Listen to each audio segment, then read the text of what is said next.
Hello and a very warm welcome to a brand new edition of To The Point with me, Frank Pereira. My guest on the show this week is an active parliamentarian who raises issues in the upper house regularly. He ensures that his party's voice is heard from time to time. I'd like to welcome on the show today Mr. P. Rajeev, Member of Parliament in the Rajya Sabha CPIM. Rajeev, welcome to the show. Thank you for joining me. You know, the left parties have been accused by the government of being anti-reform. You've raised several issues in the parliament and outside as well with regards to several of the bills that the government has brought in. Are you really anti-reform? What is it that you want from the government? Actually, we have a very consistent stand on these neoliberal policies, which is called as reforms. From 1991 onwards, we are continuously opposing the policies which had been initiated by the then Narasimha Rao government. This government is trying to implement that policies in a very fast manner. And then we are continuing the same position. Actually, this is the voice of the common man in this country. While we are looking to the world reports, the highest, the super rich of 1% is controlling the 49% of the wealth of this country. The lowest 10% is having only 0.2% of the wealth. This intensifying inequalities are the one of the major contribution of the neoliberal policies. But is it really the voice of the country? You said voice of the country, but you know, going by the election results, going by how the left has been decimated in West Bengal, seems to be going the same way in Kerala as well. Is it really the voice of the people? That is another perspective. The voice of the people that are always not sure it is always reflected in the electoral process. And there are several factors are there. That is true. It might be our failure to convince the people which issues we have taken up for their own cause. Then we are living in a media world now. This propaganda of the media, it is certainly influencing the common man in this country, and we are facing some organization shortfalls. That is might be a reason we could not convince the people on these issues. But the issues are real. These issues are the issues of the common man in this country. These all things, these inequalities, unemployment, and other all factors are showing our views, our positions are correct. These objective realities prevailing in the country. It is vindicated our position. Okay. You know, you're one of the very few parties that has been against FDI in insurance. Why are you principally against FDI in insurance? Actually, we had given a very detailed note to the select committee. I got an opportunity to work as a member of the select committee. While we are going through the all figures and facts prevailing in this country and world, LIC is the one of the premier institutions in the world. That is the public sector insurance company. They are told about the insurance penetration. The argument for more FDI to this insurance sector is to increase the insurance penetration. But while we are taking the experience of the 26% FDI insurance sector, that shows that the last 2 years the penetration has been decreased. That means penetration depends on several issues. It depends upon GDP growth. It depends upon the purchasing capacity of the general public in this country. Then there is no scientific connection in between this FDI and insurance penetration. And also we are considering the latest, the recent experience in the United States of America at the time of the subprime crisis.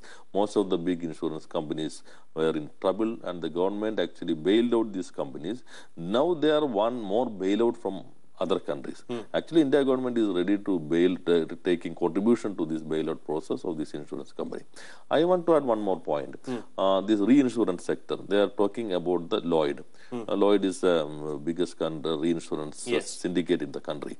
Then the minister always says, you look into China, they are also allowing. That is, we are not supporting all initiatives of China. But while I am looking talking about the representatives of Lloyd, they came before the committee. They are working in China as per their condition. Their condition, China's condition. Lloyd is working as a syndicate all over the country. But China, they are working as a company. China said to Lloyd, if you want to work here, you please constitute a company. Then Lloyd ready for that. But India, Lloyd is going to work on their own condition, not Yes. our own condition. Yes. This is one significant difference in between China and India on FTA invention. Interesting that you brought up China. China too is a communist nation. You look at Vietnam, you look at Cuba, you look at some of the other communist nations as well. We've seen wide-scale reform in China, economic reforms in China, Vietnam, and Cuba, whereas the left's ideology here still seems to be very old. You don't want to change with the times. That's the perception that we get. How are you going to change that perception? Actually, we are not against the private sector. We are but against the privatization in education and health sector and some other strategical sector. Private capital and privatization is entirely different. Private capital is utilization of private capital for the growth or development. Privatization means the private capital decide and determine the policies of that sector.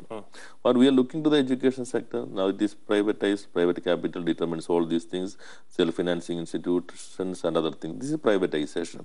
And we are not against FTA. We are in favor of FTA wherever it is needed. If it is bring a new technology to the country, yes, it is a need of the day and we are supporting that. If it is creating more and more employment, okay, it is good for the country. But which type of FTA is coming to our country? Around 44% of FTA is coming from a small country that is not a rich nation, that is Mauritius. Around 50 to 60% of the FTA coming from these tax haven countries. That is not only real FTA. This is de facto, it is Indian money. They are utilizing the double taxation avoidance treaty to avoid all these tax burdens. They started a corporate office in Mauritius and came to India, and they are enjoying all tax benefits. Then this is not real FTA. Second point, this is most of the FTA is not FTA. Foreign investment is FII, this portfolio investment. Yes. It will come and go. It will affect the country's economy. Then FTA is needed. Wherever it is needed, okay, we are supporting that. But it should be for the advancement of technology. It should be for creating more employment. It should not be portfolio type investment. This is our consistent stand. But the general perception is we are totally against any type of private investment, any type of foreign direct investment. No, that is not our position.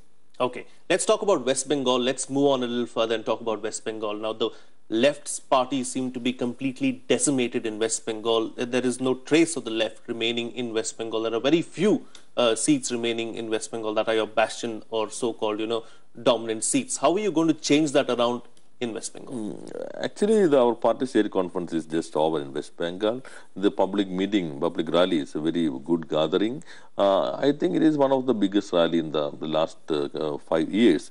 Actually, we are trying to recouping. We are trying to rebuild our credibility, and we are trying to build up our mass and class organization in West Bengal.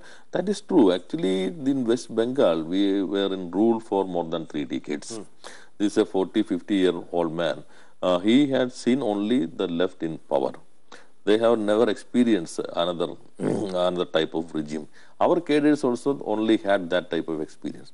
In Kerala, our experience is entirely different. We are in ruling front, we are in opposition. This is entirely different. Then we had made some organization mistakes, some political mistakes, some administration mistakes. We are trying to rectify that. We already tried it, we already did it, but we could not recoup the confidence from the people. We are trying to do that. I think it would be. There is a sense of disenchantment among the people of West Bengal when it comes to the left.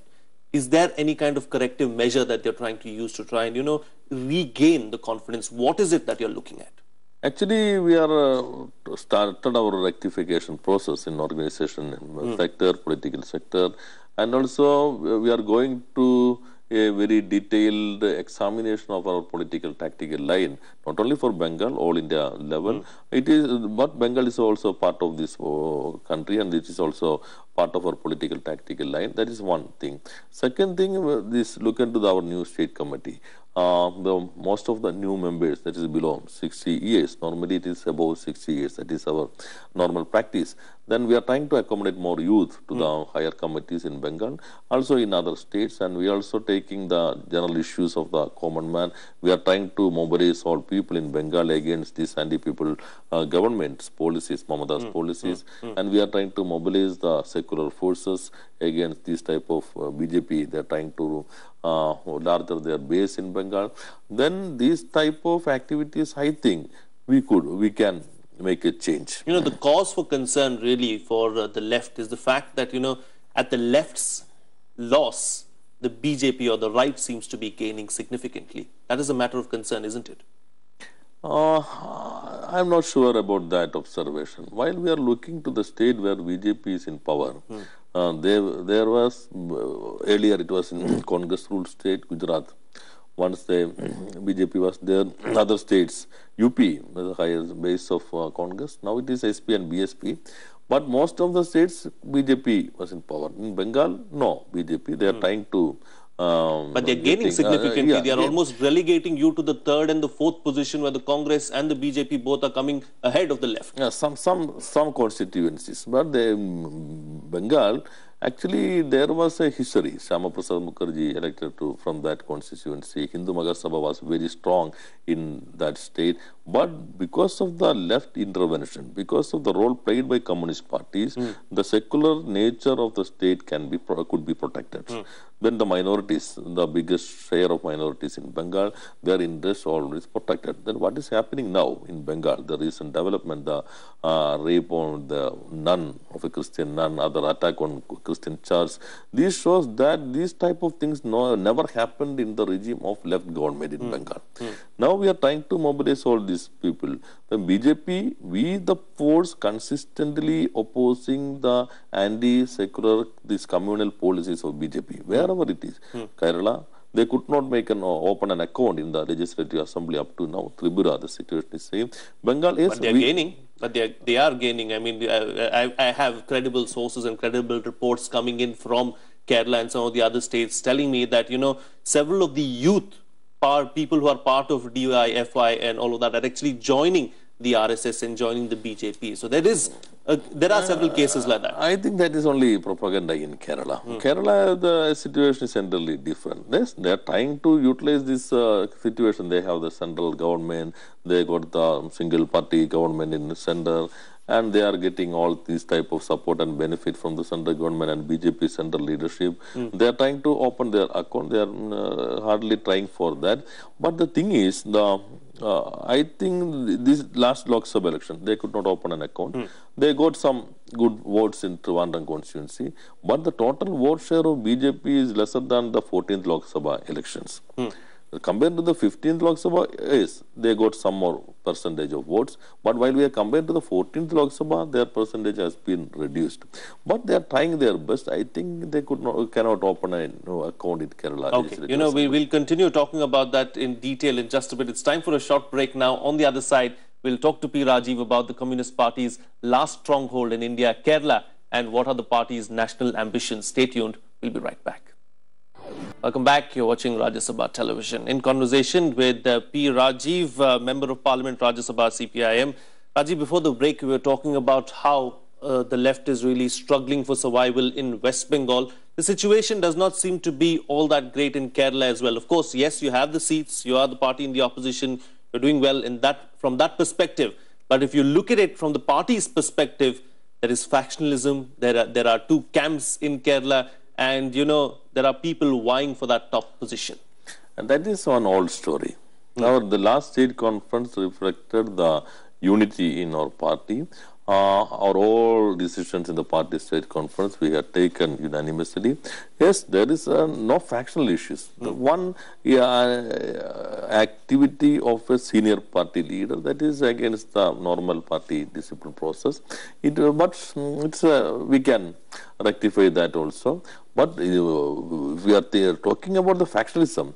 I think it is an old story for Kerala. So are you saying there is no division at all between V.S. Achyutanandan and Pinarayi Vijayan? I talk about the factionalism. This is not an issue of individuals. You can never see a toll number for getting a membership in CPIM because we signed in a pledge to a pledge. That is, we are ready to accept the constitution of the party. We are ready to accept the discipline of the party. That is the democratic centralism. Then it is the duty of each and every member, irrespective of their party position, to obey the constitutional provisions and to follow the party discipline. That is another issue. Factionalism is entirely different. We had that bitter experience of partialism earlier, but we could overcome that issue with the help of the central party leadership and the state party leadership. We did it. I think this time all parties district conferences concluded with a unanimity, and state conference also lakhs of people mobilized in RP, and these type of new decisions, the unity in the party, give more hope to the masses in Kerala. But, are you going to is the party going to take any kind of action against V.S. Achuthanandan, your senior leader, because there were allegations of anti-party activities being carried out by him? So is there some kind of action that you're going to take against him? Not this anti-party activities. We said some type of, that is the nature of the activities we stated in public. But we have our own mechanism. The party will discuss it. He is a very senior party leader. He had contributed very good things for the development of party. And he is one of the members who constituted this party in 1964. Then, but his actions also discussed in the party level. Then we have our own mechanism, party central committee. VS is a member of that committee. The committee will discuss that type of things, and we will take a decision on the basis of the discussion in that committee. Is there a slight shift of ideology as far as the left is concerned in Kerala? Because we've seen V.S. Achuthanandan quoting from the Bible just recently while he was in the State Assembly. Also, during several of the campaigns, I'm told that, posters of the left parties being carried out there for processions and for any other gatherings have the images of gods and goddesses. So is there a shift in ideology, really? No, actually, in Kerala, we did a very big struggle for getting the opportunity for the downtrodden masses to enter into the temple. Guruvayur Satyagraha. It was led by Krishna Pilla, the first secretary of CPI, Communist Party in the country, and also some other temples. We did that struggles. Actually, we were the champions of that struggle for getting the right of the downtrodden masses to enter into the temples. When we have a very consistent positions on religion, we are dialectical materialist. Actually, we have no idea to defeat this religion by struggles in this contemporary world. This is the reflection of the existing realities in this country. Then we are trying to abolish these objective realities, that is these inequalities, other issues, that force the people to go to the temples or churches or believe in these gods. Our position to religion is very constructive and it's a dialectical materialist nature. We are not that type of materialist, not considering the circumstances. We had taken this position also. Whenever the Christian church attacked in wherever it is attacked, then we had always rushed to the places to visit, and we are also protesting that type of activities. We are quoting not only Bible. This the last debate on presidential address, I quote also Ramayana. Yes. The Siddharam also quote some. This is a part of Indian culture. That is part of our culture. It is very good books, but we always take a very constructive stand on this. In the Kerala Assembly, on a lighter note, of course, we've always seen members of the Congress being God-fearing and quoting verses from the Bible. We saw V.S. Achuthanandan also quoting verses from the Bible, like how we carry rule books in Parliament here, and you frequently quote from the rule books. Should people in the Kerala Assembly start walking around with Bibles, or maybe even journalists walking around with Bibles, because there's a lot of Bible verse quoting that's happening in the Kerala Assembly? What Kerala, the most corrupted state government in this country. Actually, this finance minister, he has tried to utilize the budget as an instrument for corruption. But before presenting budget, he is always visiting the church. And actually, this Kerala Congress, the party which he belongs, is known as a party of the church. But what is he practicing? That is entirely different from the principles of Bible. Then that is his faith. He is always went to the church. He is act as the champion of these minor Christian minorities. But his practice is entirely against the concept in the Bible also. Then it is our duty to reveal that. And I think Common VS did that, and other members also trying to utilize this. Let's move on now and talk about some more significant aspects. The Aam Aadmi Party seems to have done extremely well. Some of their slogans and some of the sloganeering that they used were, left of center. Do you somehow believe that that kind of a model can be applied within the left as well to try and revive yourself? All political parties should learn some lesson from the victory of AAP. And not only from AAP, it is the duty and responsibility of a party like Communist Party of India, Marxist, learn the lesson from the victory of all political parties or experience of other political parties. Yes, that is true. AAP has taken a very strong stand against corruption. They have initiated new models of propaganda and protest. We should learn some lessons from that. But now we are witnessing some issues in the AAP that reflects the lack of ideology and policies of consistent policies of that party. A political party is entirely different from a NGO or other organizations. A political party runs on an ideology. They should have a politics and a policy.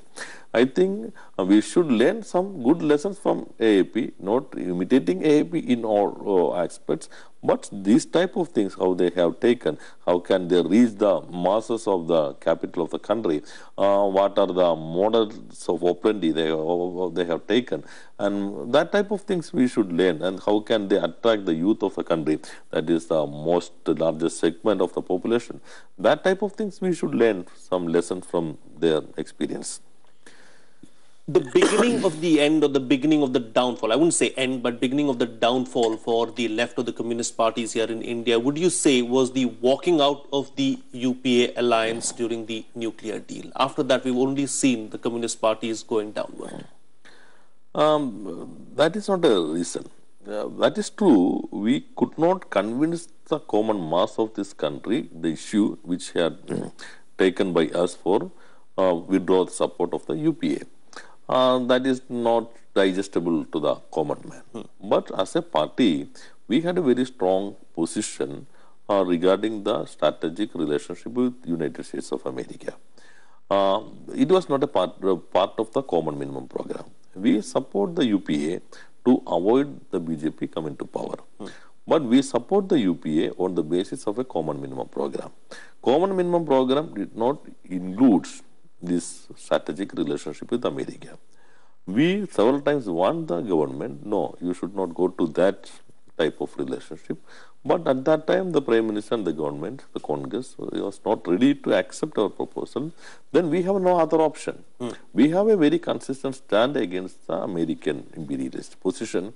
How can we support a party to a government as a communist party? How can support a government which is an integral part of the strategic relationship of America?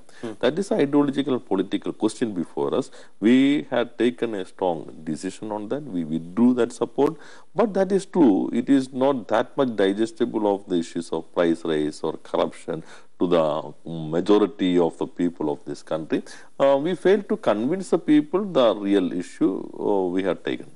We are running out of time on the program, but there's one final question that I want to ask you. We've seen change of guard in West Bengal and in Kerala. New general secretaries have been appointed. Are we going to see a change of guard at the national level too? Is Prakash Karat going to give way for Sitaram Yechury?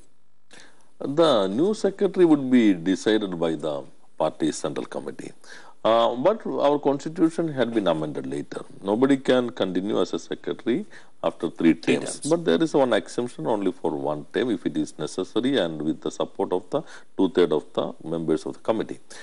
Then Kerala new secretary came, Bengal new secretary came. Definitely new secretary came in all India level general secretary. But who would be the general secretary? That would be decided by the party central committee. Party Congress should elect the new central committee. Central committee should elect the new Politburo and the party general secretary. The policies, the general secretary is the leader of a collective leadership. Then we are also taking some strong decisions. New faces are coming in most of the state committees. Then whoever is the person to lead the party in this contemporary era, the party Congress elect the central committee and the central committee elect the new general secretary. Is there any significance going to be given to the youth? Are you going to concentrate on bringing more youth into, significant positions in the party? Not only the significant position, our weakness, we could not attract the youth, which we could earlier, before 70s, 80s, we could it. But we could not attract the youth to our party. The 65%, 65% of the population is below 35 years. Then we are concentrating on that, how to attract more youth. Our policy is a progressive policy. Our ideology is relevant. This crisis in capitalism always indicated our ideology. But we could not attract the youth. Then we are trying to formulate new policies and new programs to attract the youth. That is the main question. That is true. We are trying to accommodate more youths in our different level committees. In Kerala and the lower level committees, we direct to 20% should be below 40 years. In Kerala State Committee and Bengal State Committee, we can see several new faces. Yes, we are trying to accommodate them in the higher committees also. All right, completely out of time on the program. Thank you so much, P. Rajeev, for joining us and sharing your views as far as what's in store for the left in the future and where you have really faced stumble blocks. That's all the time we have. Thank you so much for watching. Bye-bye.